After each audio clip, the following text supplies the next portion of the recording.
Hello everyone, welcome Deepshikha classes. Today I am telling power of the president. इससे पिछले वाली video में मैंने आपको प्रेसिडेंट के फंक्शन और क्वालिफिकेशन के बारे में बताया था।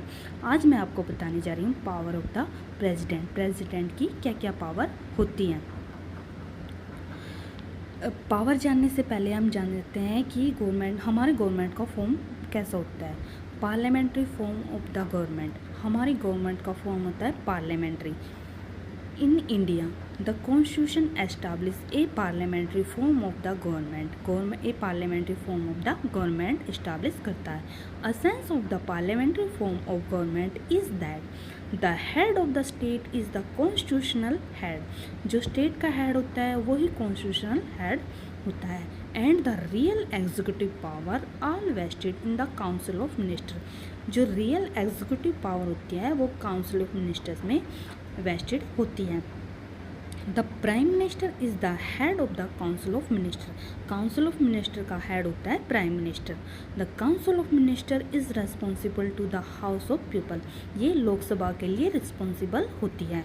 दो the executive power is vested president. जो एग्जीक्यूटिव पावर होती है वो प्रेजिडेंट में वेस्टेड होती है। He exercise this power with aid and advice of council of minister. The member of the Council of Ministers are all elected by the people and they are member of the legislature. जो council of minister के member होते हैं वे लोगों द्वारा चुने जाते हैं और लेजिस्लेटर के मेंबर होते हैं। एग्जीक्यूटिव पावर, आइए देखते हैं प्रेसिडेंट की पावर। प्रेसिडेंट की कौन कौन सी पावर होती हैं। फर्स्ट है इसमें एग्जीक्यूटिव पावर। जैसा कि हमने पहले पढ़ा है कि executive power of union shall be vested in the president. President में वेस्टेड होती है। Parliament power to make law. Parliament को पावर है लॉ बनाने की। तो president in number of appointments करता है। जैसे कि आर्टिकल 75 में दिया गया है प्राइम मिनिस्टर। आर्टिकल 76 में दिया गया है attorney general for India. Article 155 में दिया है the governor of the state. Article 148 में दिया गया है controller and auditor general of India. Council of minister, chief justice of India and supreme court and high court. जो हाई कोर्ट और supreme court के जजेस होते हैं वे भी प्रेसिडेंट ही अपॉइंट करता है। Election commission, financial commission, member of UPSC and chairman, national commission, SC, ST, women, minorities and chairman's, इनके सभी के चेयरमैन्स प्रेसिडेंट द्वारा ही अपॉइंट होते हैं। इसमें एक क्वेश्चन पूछ लिया जाता है कि इनमें से कौन प्रेसिडेंट अपॉइंट करता है। लेजिस्लेटिव पावर, ये कंपोनेंट पार्ट होता है यूनियन पार्लियामेंट का जो कि आर्टिकल 79 में दिया गया है। ये राज्यसभा में 12 मेंबर को नॉमिनेट करता है जिसको आर्ट, लिटरेचर, साइंस और सोशल साइंस में एक्सपीरियंस होता है। और राज्यसभा के 2 मेंबर नॉमिनेट करता है जो कि एंग्लो इंडियन कम्युनिटी से बिलोंग होते हैं। President has power prorogue the session of the house of the parliament. मतलब प्रेसिडेंट को पावर होती है कि सेशन को रोकने की house of the parliament. President may dissolve Lok Sabha before the expiry of its term 5 year. मतलब लोकसभा को डिसॉल्व कर सकता है इसके 5 साल पूरे होने से पहले। आर्टिकल 112 में दिया गया है president produce the annual budget and the audit budget, recommendation of the financial commissioner and report of UPSC की रिपोर्ट से और फाइनेंशियल कमीशन की रिकमेंडेशन से एनुअल बजट और ऑडिट रिपोर्ट प्रोड्यूस करता है।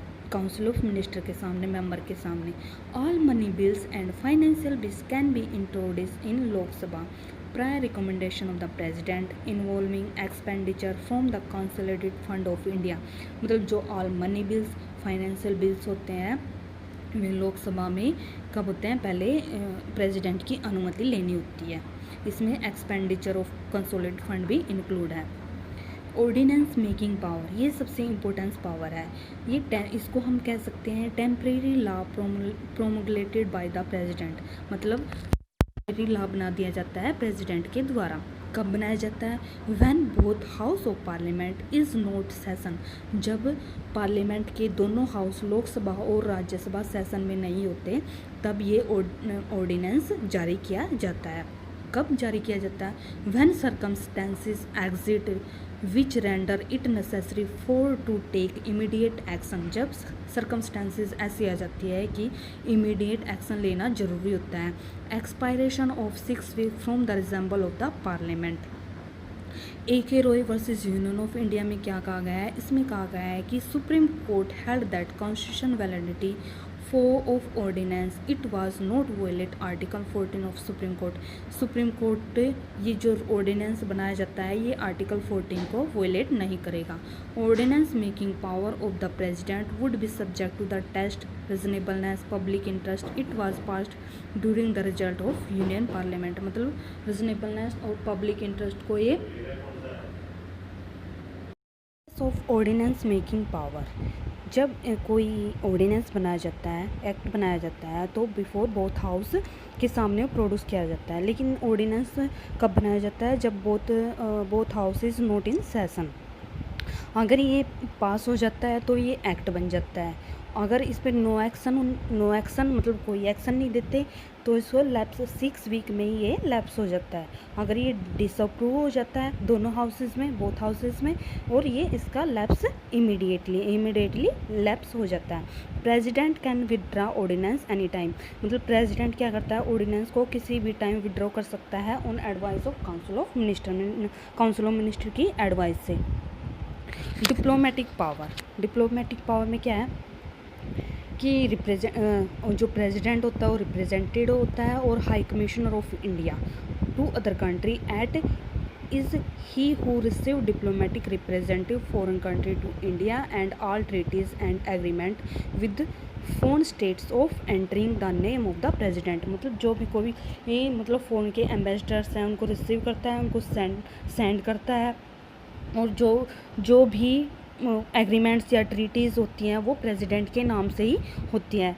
प्रेसिडेंट को हाई कमिश्नर ऑफ इंडिया के रूप में जाना जाता है। मिलिट्री पावर में क्या होता है कि president is the supreme commander of the defence force का क्या होता है? Supreme commander of the country. He has declare war and peace. मतलब वह वार भी सिचुएशन को देखते हुए वार भी डिक्लेयर कर सकता है और पीस भी डिक्लेयर कर सकता है। He appoints the chief of army, the navy and the air force. वह किसको अपॉइंट करता है?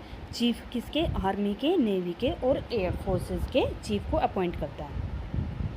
इमरजेंसी पावर में क्या रोल है प्रेसिडेंट का?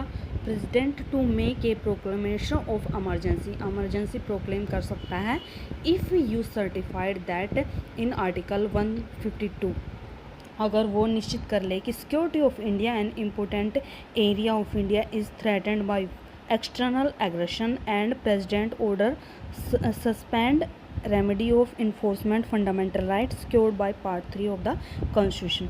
मतलब अगर प्रेसिडेंट को ये सेटिस्फैक्शन हो कि एक्सटर्नल वार हुआ है, एग्रेशन हुआ है, तो वो इमरजेंसी अलो कर सकता है और इसमें फंडामेंटल राइट को सस्पेंडेड कर दिया जाता है। आर्टिकल 356 में confirm president to make a proclamation declare that the government of state can not be carried out in accordance with the provision of the constitution. अगर आर्टिकल 156 में अगर प्रेसिडेंट को ये लगे कि गवर्नमेंट कॉन्स्टिट्यूशन के अकॉर्डिंग नहीं चल रही है तो वो उसमें इमरजेंसी अलो कर सकता है, इमरजेंसी लागू कर सकता है। Article 360 situation has arisen whereby the financial stability of India is threatened he may proclaim emergency. The president may direct the reduction of salary and classes of state official, the जजेस, supreme court and high court. अगर president को ये लगे कि financial stability नहीं है, financial मतलब आर्थिक स्थिति को हानि पहुंच रही है, तो वह इमरजेंसी डिक्लेयर कर सकता है। प्रेसिडेंट रिडक्शन कर सकता है सैलरी एंड अलाउंसेस स्टेट के ऑफिसर्स की और जजेस की, सुप्रीम कोर्ट के एंड हाई कोर्ट के जजेस की। पार्डनिंग पावर, ये प्रेसिडेंट को एक पावर है पार्डनिंग पावर, इसको जुडिशरी पावर भी बोल सकते हैं। Pardon is completely absolve from the punishment impose on him. मतलब पार्डन क्या करता है कि एब्सोल्व पनिशमेंट को कम कर देता है जो उस पर लागू की गई है या माफ़ भी कर सकता है। Preparation of temporary suspension of the death sentence, मतलब क्या करता है कि डेथ सेंटेंस, अगर किसी व्यक्ति को डेथ सेंटेंस मिली है तो उसको टेम्परेरी सस्पेंड कर सकता है, उसकी मतलब कुछ दिनों के लिए उसकी डेथ को सस्पेंड आगे बढ़ा सकता है। Respite avoiding a lesser punishment on some special ground, for example pregnancy of women offender, मतलब किसी स्पेशल ग्राउंड में अगर कोई लेडी प्रेग्नेंट है और उसको पनिशमेंट दी गई है तो उसकी पनिशमेंट को, रिगोरियस पनिशमेंट दी गई है तो उसकी पनिशमेंट को कम कर सकता है। Commutation exchange of one from the punishment of another, example rigorous punishment convert to simple punishment, मतलब किसी को रिगोरियस पनिशमेंट दी गई है तो उसको सिंपल में कन्वर्ट कर सकता है। रेमिशन reduction of amount of the sentence, मतलब अगर किसी की ज़्यादा अमाउंट दी गई है वो पे नहीं कर पा रहा है तो उसकी अमाउंट को कम कर सकता है। Thank you watching for my video. अगर आपको मेरी वीडियो पसंद आए please like, subscribe and share. Thank you.